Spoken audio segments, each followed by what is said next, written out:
return the lambda function object, and we are calling that lambda function with the arguments which you are providing while calling the switch function, right? So all the things will remain same, only the changes would be with dictionaries.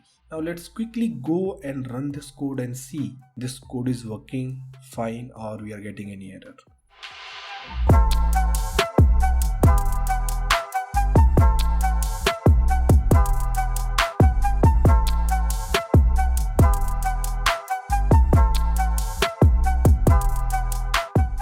Hello and welcome back. So in this video we will discuss about some control flow statements, how we can use control flow statements in Python, and we will discuss how to use if else and nested if statements, and we will also see how to use a switch case statements in Python, as Python doesn't support a switch case. So at the end of the video we will create our own switch case statements. Right, so there are a couple of ways which we can use to create a switch case. We can use a dictionary, we can use a lambda function, and we can also use some classes.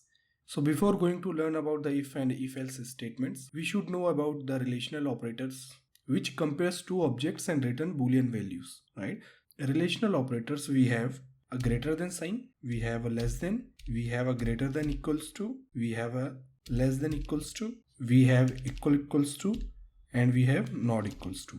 So these are relational operators which we use to compare two objects, right?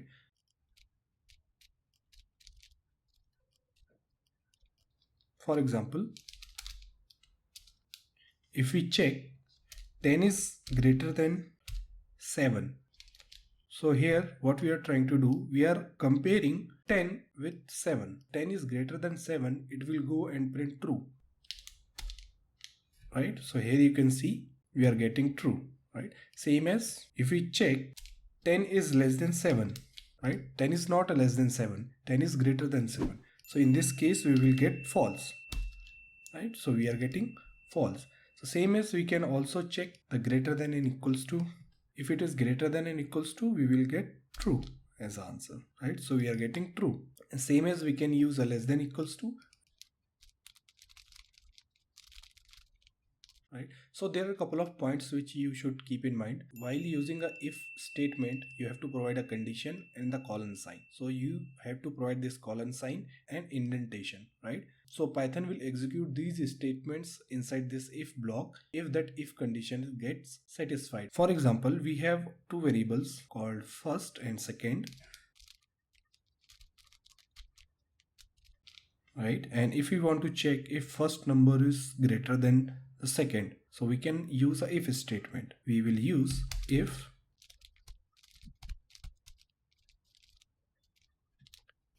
right. So what we have done, we have declared two variables first and second, which contains 47 and 74, and here in if statement we are just checking the first number is greater than with the second number. So here we have provided the if keyword and our condition, right? And we have provided a colon sign, and here we have provided some indentation, and we are printing yes. If the first number is greater than second number, we will print yes, otherwise it will not print anything. If I check 47 is less than 74, here you can see we are getting yes. Now let's see how to use if else statements. So if that condition is get satisfied, right, if that condition is get true, we will execute these statements which are under this if block. Otherwise we will execute the else statement. Now let's see an example. If we have a variable a which contains 10 and we have a variable b which contains 20, and we are just checking if a is greater than b, we will simply print a is greater, else we will print b is greater, right? Now let's save and run this code. You will see we are getting b is greater. For example, if I update this value with 40, and now if I run this code, you will see we are getting a is greater, right? So we can use a if and else statement like this. Now let me give you another example. So this time we will get the inputs from the user, and we will check if that number which user is providing is even or odd, and we will print those message accordingly, right? Now let's quickly go and write that code.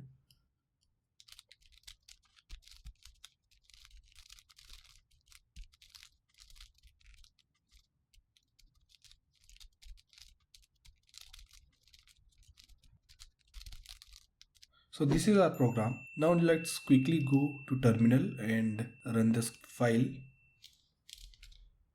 And here we are providing 7. So we are getting a message number is odd because 7 is odd. Now let's try again. This time I will provide 10. So we are getting number is even.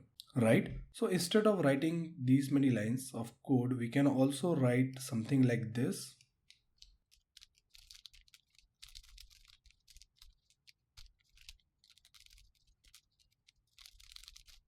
Right? So we can also write our if else statement like this. If we go and print output, now let's go and run this code again, and here this time I will provide 5. You will see we are getting number is odd, and if I provide 6, you will see we are getting number is even, right? So either you can use this format or you can also do in one line. Now let's go and talk about if else and else statements, right? So same as if, we can also provide a condition over here. Statement, we provide some conditions, and if that condition is get satisfied, it will execute all the statements within this if block. So this is a basic syntax of if and else statement in Python, right? So in other programming languages you have a else if, right? But in Python we have a elif, which is similar to else if. So we are going to create a small game where we have to guess some numbers. If we guess the right number, we will print some messages like congratulations, you have guessed the right number. So now let's quickly go and to implement elif and else statements.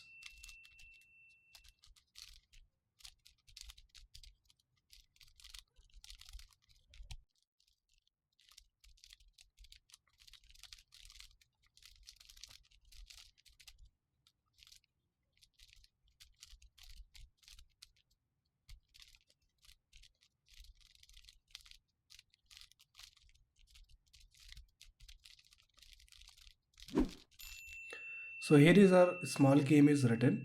So we have defined a number is 27. So this is a number which we will try to guess, and we will assume we don't know this number. And here we are getting inputs from the users, right? And we are storing that number into a guess variable. If the guess number is equals to the number which we are trying to guess, so in this case we will print our message like congratulations, you have guessed it right, right?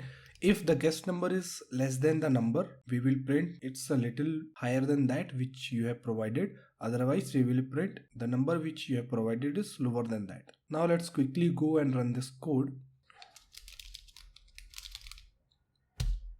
So now let's pretend we don't know the number which we are trying to guess. So first time I will enter 7, right? So it's saying nope, it is a little higher than that, right?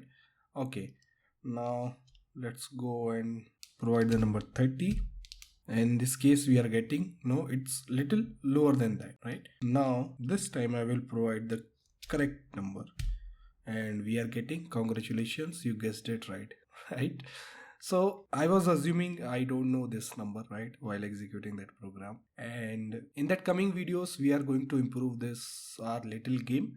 So when we learn about the while loop and for loop, we will improve this game, right? So we will generate some random numbers. So in this example, I have taken the static values, right? So in upcoming videos, we will improve this program, right? So I hope that concept is get clear how to use if, elif and else block. Now let's go and see the nested if else statement. Right, so nested if else statements means we are using if condition within a if condition, right? So we are just checking two conditions. So if this particular statement is get satisfied, it will come and check this particular conditions, another if, and if these both conditions get satisfied, it will execute these statements. And we can also provide elif and else statement. These are the optional one, right? If you have a requirement, you can also use that. If this condition is not get satisfied, it will come here in else part and execute these statements. If outer if condition is not get satisfied, it will come here in outer else statement and execute these statements. So this else block is for this if inner if, and this else block is for outer if, right? So here you can see the indentation is very important. and here inside the if statement we have also provided some indentation. So this is very important in Python. If you missed any of that indentation, you will surely get indentation errors. So make sure you are providing or using a proper number of indentation. To understand this nested if concept, we will write a small program. We all love weekends, right? We as a programmer or developer, we love weekends.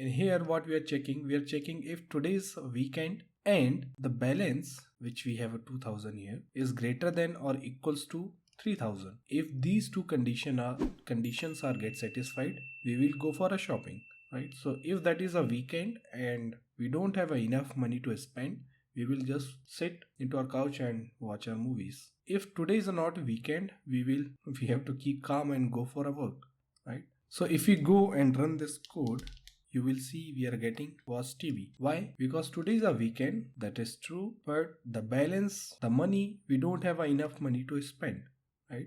Now let's say we have 40,000 for example. Now we have a weekend, this condition will get satisfied, and now we have a 4,000 as a balance, right? And we just need 3,000. So this condition is also get satisfied. Now we can go for shopping. Now if we save and run this code, you will see we are getting let's go for the shopping, yay. Now let's see if today is not a weekend, today is Monday. Now if today is Monday, we have to go and work. Here you can see we have used if statement within a if statement, right? So here we are checking if this condition and if this condition, right? So in this way we can use a nested if in Python. Now let's go and talk about the switch case, right? So here you can see we have a switch case example, right? So this is a general format which we use. However, we can use a dictionary, lambda function or classes to write a custom implementation of Python switch case. Now let's quickly go and write our own switch statements in Python.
Let me just explain you what we have done, right? So we have created separate functions, like, so we have created simply add function which will accept two arguments and return the addition of these two arguments, right? And same as we have performing some subtraction here, so we have created another function which will accept two arguments and it will return the subtraction of these two arguments, right? Same as we have a multiplication and division. In switch case we have a default behavior, right? If any of the case is not get satisfied, it will execute the default case, right? So we have defined our own function called default, right? So here we have defined our dictionary key and values. So in key we have provided the operators, what operations we are going to perform, and we have called methods. So we have already covered dictionary in details in one of our previous videos, where we have seen what kind of data types we can use with a key and what kind of data types we can use with values, right? If you have not checked that video, I will link that video in the card section so you can go and check that out, right? So here we have just simply defined a dictionary with key and values, right? Created a method called a switch, and here we are just providing the operator and two values argument, so which will be helpful to call these methods. And here we are just returning the dictionary.get, right? So in get method, what it will do, it will go and search for this particular key. So here we are just searching for that operator key, which we will provide here, right? So we are providing a plus. It will go and search for that key. If that key is present, it will return that function, right? So here we will get a function and we are just calling that function. If that key is not present, it will go and return this default message, right? So we are going to see all the cases. So here you can see we are getting a 60, right?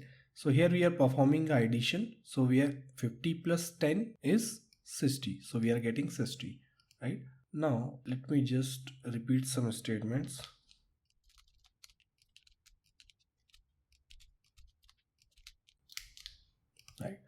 Right. So here we are calling our own switch case with plus, minus, multiplication, division, and some other operations which we have not implemented. Now let's go and run this code and see what behavior we are getting. So as you can see, we are getting 60, 40. So in first statement, we are adding 50 plus 10. So we are getting 60. In second switch statement, we are just subtracting 50 minus 10. We are getting 40, right? Same as for multiplication and division. And here you can see at the end we are getting a default case. So this is one of the way. So there is another way which we can use. So instead of writing these functions, I will comment out this. Now let's create a new dictionary with lambda function. So this is another way of doing switch statement, right? Now let's quickly go and implement the lambda function with the dictionary.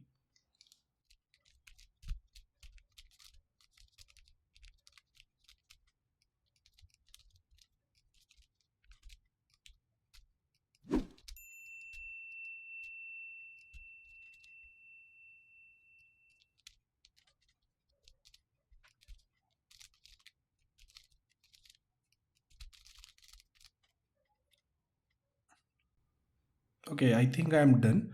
So what we have done, we have just created a lambda function instead of creating a separate functions, and we are just returning that lambda function. If we are performing the get operation in this particular dictionary using these keys, it will return the lambda function object, and we are calling that lambda function with the arguments which are providing while calling the switch function, right? So all the things will get remain same, only the changes would be with dictionaries. Now let's quickly go and run this code and see this code is working fine or we are getting any error. Now let's go and run it. Alright, so as you can see, we are getting 60, 40, 500, 5 and default case. So I hope you have learned something new. If you have any doubts, question, concern, you can ask your question or concern in the comment section. And if you have any feedback related to anything, any feedback, if you want to give any feedback, I will provide that link in the comment section as well. So that's it from this video. I will see you in the next video. Until then, bye bye and take care.